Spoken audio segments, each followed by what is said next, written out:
ನಮಸ್ತೆ ಟಿವಿ 20 ಕನ್ನಡ ವಾಹಿನಿಗೆ ಸ್ವಾಗತ. ಚುನಾವಣಾ ಪ್ರಣಾಳಿಕೆಯಲ್ಲಿ ನಾವು ಘೋಷಣೆ ಮಾಡಿದಂತೆ ಒಳ ಮೀಸಲಾತಿ ಜಾರಿಗೆ ನಾವು ಬದ್ಧ. ಈ ದಿಕ್ಕಿನಲ್ಲಿ ಇವತ್ತಿನಿಂದ ಮಹತ್ವದ ಹೆಜ್ಜೆ ಇಟ್ಟಿದ್ದೇವೆ. 3 ಹಂತದಲ್ಲಿ ವೈಜ್ಞಾನಿಕ ದತ್ತಾಂಶ ಸಂಗ್ರಹ ನಡೆಯಲಿದೆ ಎಂದು ಮುಖ್ಯಮಂತ್ರಿ ಸಿದ್ದರಾಮಯ್ಯ ಹೇಳಿದ್ದಾರೆ. ಪರಿಶಿಷ್ಟ ಜಾತಿಗಳ ಸಮಗ್ರ ಸಮೀಕ್ಷೆ 2025 ಕುರಿತಂತೆ ವಿಧಾನಸೌಧದ ಸಮ್ಮೇಳನ ಕೊಠಡಿಯಲ್ಲಿ ಪತ್ರಿಕಾಗೋಷ್ಠಿಯಲ್ಲಿ ಉದ್ದೇಶಿಸಿ ಮಾತನಾಡಿದರು. ಹೈಕೋರ್ಟ್ ನಿವೃತ್ತ ನ್ಯಾಯಮೂರ್ತಿ ನಾಗಮೋಹನ್ ದಾಸ್ ಅವರ ಅಧ್ಯಕ್ಷತೆಯಲ್ಲಿ ಏಕಸದಸ್ಯ ಆಯೋಗ ರಚನೆ ಮಾಡಿದ್ದೆವು. ಪರಿಶಿಷ್ಟ ಜಾತಿಗಳಲ್ಲಿ ಒಳ ಮೀಸಲಾತಿ ಕುರಿತು ಸಮಿತಿ ವರದಿ ನೀಡಿದೆ. ಸಂವಿಧಾನದ 341ನೇ ವಿಧಿಯ ಅಡಿಯಲ್ಲಿ ಪರಿಶಿಷ್ಟ ಜಾತಿಯ ಪಟ್ಟಿಯಲ್ಲಿ 101 ಜಾತಿಗಳನ್ನು ಗುರುತಿಸಲಾಗಿದೆ. ಈ ಜಾತಿಗಳ ವೈಜ್ಞಾನಿಕ ವರ್ಗೀಕರಣ ಮಾಡಲು ದತ್ತಾಂಶವನ್ನು ಸಂಗ್ರಹಿಸಲು ಸಮೀಕ್ಷೆ ನಡೆಸಲು ಸಮಿತಿ ಶಿಫಾರಸು ಮಾಡಿದೆ. 2011 ಜನಗಣತಿ ಆಧಾರದಲ್ಲಿ ಸದಾಶಿವ ಆಯೋಗ ಪರಿಶಿಷ್ಟ ಜಾತಿ ಸಮುದಾಯಗಳ ಜನಸಂಖ್ಯೆಯನ್ನು ಗುರುತಿಸಿತ್ತು. 1/8/2024ರಲ್ಲಿ ಸುಪ್ರೀಂ ಕೋರ್ಟ್ ಒಳ ಮೀಸಲಾತಿ ಪರವಾಗಿ ಕೊಟ್ಟಿರುವ ಆದೇಶದಂತೆ ನಾವು ಮುಂದುವರಿದ್ವಿ. ಆದಿ ದ್ರಾವಿಡ, ಆದಿ ಕರ್ನಾಟಕ, ಆದಿ ಆಂಧ್ರ ಸಮುದಾಯದಲ್ಲಿ ಯಾರು ಎಷ್ಟು ಮಂದಿ ಇದ್ದಾರೆ ಎನ್ನುವುದು ಖಚಿತವಾಗಿ ಗೊತ್ತಾಗಬೇಕಾಗಿದೆ. ಎಡಗೈ ಸಮುದಾಯ, ಬಲಗೈ ಸಮುದಾಯ ಎಷ್ಟಿದೆ ಎನ್ನುವುದು ವೈಜ್ಞಾನಿಕವಾಗಿ ತಿಳಿಯಬೇಕಾಗಿದೆ. 101 ಪರಿಶಿಷ್ಟ ಜಾತಿಗಳಲ್ಲಿ ಒಳ ಮೀಸಲಾತಿ ಕೊಡುವಾಗ ನಿರ್ದಿಷ್ಟ ಅಂಕಿಅಂಶಗಳು ಬೇಕಾಗುತ್ತೆ. ಇವತ್ತಿನಿಂದ 17 ಅವರೆಗೆ ಮನೆ ಮನೆಗೆ ಹೋಗಿ ದತ್ತಾಂಶ ಸಂಗ್ರಹಿಸುವ ಕೆಲಸ ಆಗುತ್ತೆ. ಸುಮಾರು 65,000 ಶಿಕ್ಷಕರನ್ನ ಇದಕ್ಕಾಗಿ ನಿಯೋಜನೆ ಮಾಡಲಾಗಿದೆ. 10-12 ಮಂದಿಗೆ ಶಿಕ್ಷಕರಿಗೆ ಒಬ್ಬ ಮೇಲ್ವಿಚಾರಕ ಇರ್ತಾರೆ. ಮನೆ ಮೇಲೆ ಭೇಟಿ ಕೊಡುವ ಜೊತೆಗೆ ಮೊದಲ ಹಂತದಲ್ಲಿ 5/5/25ರಿಂದ 17/5/2025, 19/5/2025ರಿಂದ 21/5/2025ರವರೆಗೆ ವಿಶೇಷ ಶಿಬಿರಗಳಲ್ಲಿ ಸಮೀಕ್ಷೆ ಹಮ್ಮಿಕೊಳ್ಳಲಾಗಿದೆ. ಶಿಬಿರದಲ್ಲಿ ಸಮೀಕ್ಷೆ ನಡೆಯುತ್ತೆ. ಯಾರಾದರೂ ಬಿಟ್ಟು ಹೋಗಿದ್ರೆ ಶಿಬಿರಕ್ಕೆ ಬಂದು ಸೇರಬಹುದು. 3ನೇ ಹಂತದಲ್ಲಿ 19/5/2025ರಿಂದ 22/5/2025ರವರೆಗೆ ಆನ್ಲೈನ್ ಮೂಲಕ ಸ್ವಯಂ ಘೋಷಣೆಗೆ ಅವಕಾಶ ಕಲ್ಪಿಸಲಾಗಿದೆ. 3 ಹಂತಗಳಲ್ಲಿ ವೈಜ್ಞಾನಿಕ ದತ್ತಾಂಶ ಸಂಗ್ರಹಿಸಲಾಗುತ್ತೆ ಎಂದಿದ್ದಾರೆ. ನಿಖರ ದತ್ತಾಂಶ ಸಂಗ್ರಹಿಸಿದ ಮೇಲೆ ನಮಗೆ ಶಿಫಾರಸು ಮಾಡುತ್ತಾರೆ. ಒಟ್ಟು 60 ದಿನ ಸಮಯಾವಕಾಶ ನೀಡಲಾಗಿದೆ ಎಂದರು. 17ನೇ ತಾರೀಕಿನವರೆಗೆ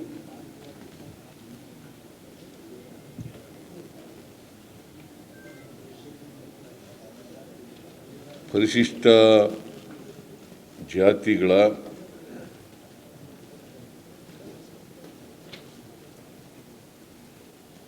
ಗಣತಿ ನಡೀತಾ ಇದೆ.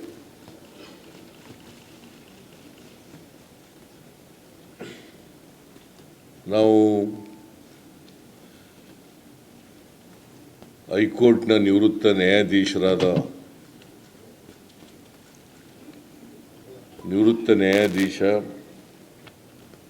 ಶ್ರೀ ನಾಗಮೋಹನ್ ದಾಸ್ ಅವರ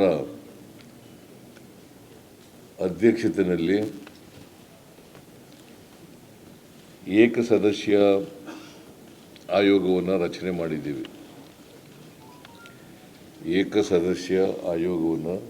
ಮಾಡಿದ್ದೀವಿ. ಅವ್ರಿಗೆ ಕೊಟ್ಟಿರ್ತಕ್ಕಂಥ ಜವಾಬ್ದಾರಿ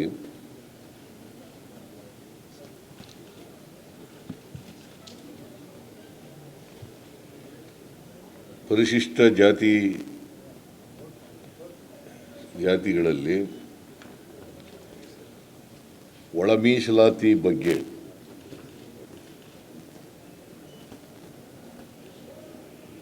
ನಿಖರವಾದಂಥ ವರದಿಯನ್ನು ಕೊಡಲಿಕ್ಕೋಸ್ಕರವಾಗಿ ಈ ಆಯೋಗವನ್ನು ರಚನೆ ಮಾಡಿದ್ದೀವಿ. ನಿಮಗೆಲ್ಲ ಗೊತ್ತಿರೋ ಹಾಗೇನೆ ಆರ್ಟಿಕಲ್ 341 ಅದರ ಪ್ರಕಾರ ಪರಿಶಿಷ್ಟ ಜಾತಿಗಳಲ್ಲಿ 101 ಜಾತಿಗಳನ್ನು ಗುರುತಿಸಿದ್ದಾರೆ.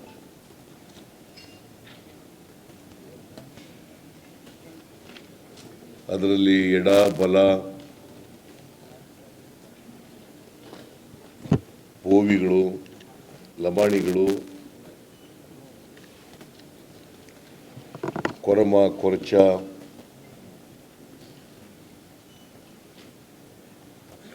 ಇತರೆ ಜಾತಿಗಳೆಲ್ಲ ಬರ್ತವೆ. ಅದರಲ್ಲಿ ಇತರೆ ಉಪಜಾತಿಗಳೆಲ್ಲ ಬರ್ತವೆ.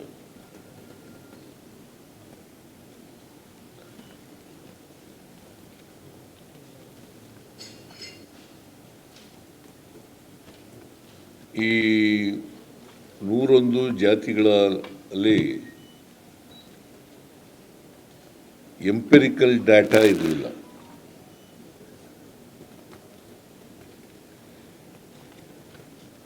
ಯಾಕಂತಂದರೆ ಸದಾಶಿವ ಆಯೋಗ ವರದಿ ಕೊಟ್ಟಾಗ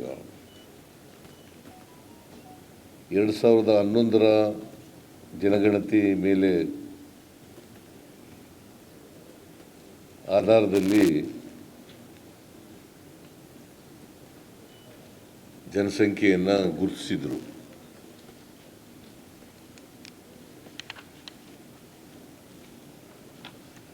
ಒಂದು 8/2024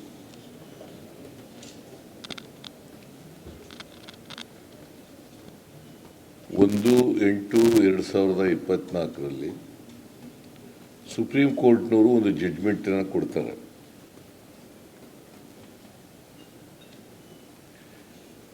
ಇದು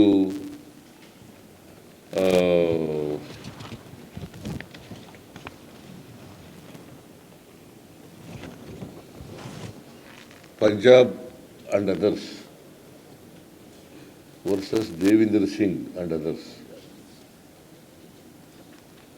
Punjab and others versus Devinder Singh and others 2024 August 1ನೇ ತಾರೀಕು ಈ ಜಡ್ಜ್ಮೆಂಟನ್ನು ಕೊಡ್ತಾರೆ. ಸಂವಿಧಾನದಲ್ಲಿ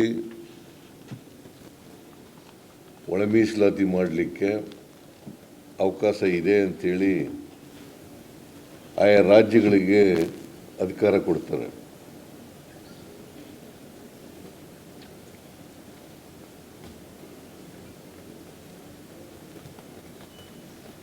ಸೊ ಇದಾದಮೇಲೆ ನಾಗಮೋಹನ್ ದಾಸ್ ಅವರ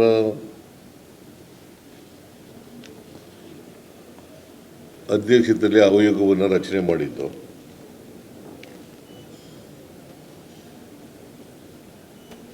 ಅವರು ಒಂದು ಮಧ್ಯಂತರ ವರದಿಯನ್ನು ಕೊಡ್ತಾರೆ.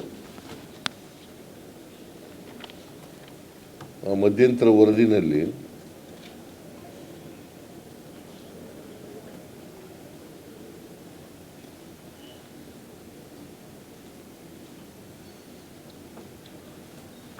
ಎಂಪಿರಿಕಲ್ ಡಾಟಾ ಇರಲೇಬೇಕು ಅಂತಕ್ಕಂಥ ಮಾತುಗಳನ್ನು ಹೇಳ್ತಾರೆ. ಯಾಕಂತಂದರೆ ಕೆಲವರು ಪರಿಶಿಷ್ಟ ಜಾತಿಗೆ ಸೇರಿದಂಥವ್ರು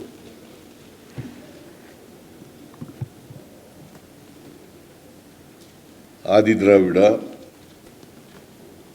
ಆದಿ ಕರ್ನಾಟಕ ಮತ್ತು ಆದಿ ಆಂಧ್ರ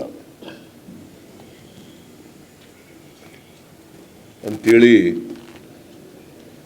ಎಡಗೈನವರು ಬರ್ಕೊಂಡಿರ್ತಾರೆ, ಬಲಗೈನವರು ಬರ್ಕೊಂಡಿರ್ತಾರೆ.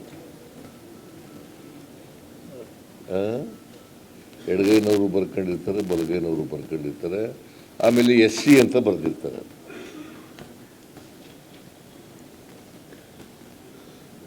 ಇವರು ನಿರ್ದಿಷ್ಟವಾಗಿ ಎಡಗೈಗೆ ಸೇರಿದವರ ಬಲಗೈಗೆ ಸೇರಿದವರ ಅಂತಕ್ಕಂಥದ್ದು ನಿಖರವಾಗಿ ಗೊತ್ತಾಗಲ್ಲ. ಅನೇಕ ಭಾಗಗಳಲ್ಲಿ ಕೆಲವರು ಎಡಗೈ ಅಂತ ಬರ್ಕೊಂಡಿರ್ತಾರೆ, ಎಲ್ಲ ಆದಿ ದ್ರಾವಿಡ ಎಡಗೈ ಅಂತ ಕರ್ಕೋತಾರೆ. ಆಮೇಲೆ ಇನ್ನು ಕೆಲವು ಕಡೆ ಅದೇ ಆದಿ ದ್ರಾವಿಡ ಬಲಗೈ ಅಂತಲೂ ಕರ್ಕೋತಾರೆ. ಆಮೇಲೆ ಹಾಗೆಯೇ ಆದಿ ಕರ್ನಾಟಕದವರು ಕೂಡ ಅದೇ ರೀತಿ ಕರ್ಕೋತಾರೆ. ಆದಿ ಕರ್ನಾಟಕದವರು ಕೂಡ ಅದೇ ರೀತಿ ಕರ್ಕೋತಾರೆ. ಆದಿ ದ್ರಾವಿಡರು ಕೂಡ ಹಂಗೆ ಅದೇ ರೀತಿ ಕರ್ಕೋತಾರೆ. ಆಮೇಲೆ ಆದಿ ಆಂಧ್ರ ಅವರು ಕೂಡ ಕರ್ಕೋತಾರೆ. ಹಾಗಾಗಿ ನಿಖರವಾಗಿ ಯಾರು ಎಷ್ಟು ಜನಸಂಖ್ಯೆ ಇದ್ದಾರೆ ಅಂತಕ್ಕಂಥದ್ದು 2011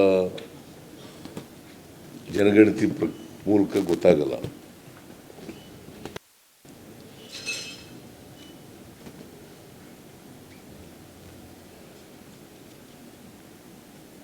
ಸೊ ಈ 101 ಜಾತಿಗಳಲ್ಲಿ ಒಳ ಮೀಸಲಾತಿಯನ್ನು ಕೊಡಬೇಕಾದ್ರೆ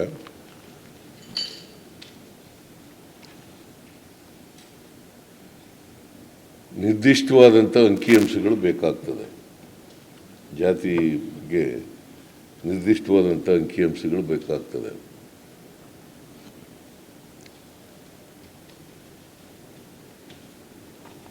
ಅದಕ್ಕೋಸ್ಕರ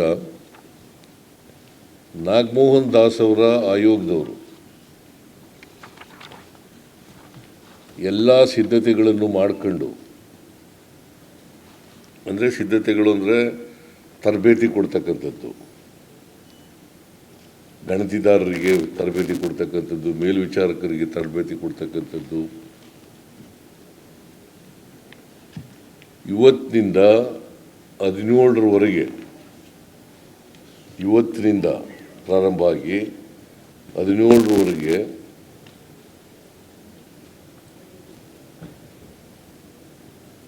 ಎಂಪಿರಿಕಲ್ ಡಾಟಾವನ್ನು ಕಲೆಕ್ಟ್ ಮಾಡ್ತಕ್ಕಂಥ ಕೆಲಸವನ್ನು ಮನೆಗೆ ಹೋಗಿ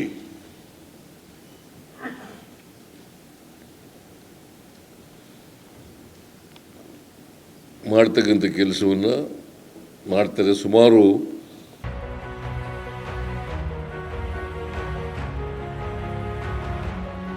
ಕನ್ನಡಿಗರ ಮೆಚ್ಚಿನ ನಿಮ್ಮ TV20 ಕನ್ನಡ ವಾಹಿನಿ ಇದೀಗ ಟಿವಿಯಲ್ಲಿ ಲಭ್ಯ.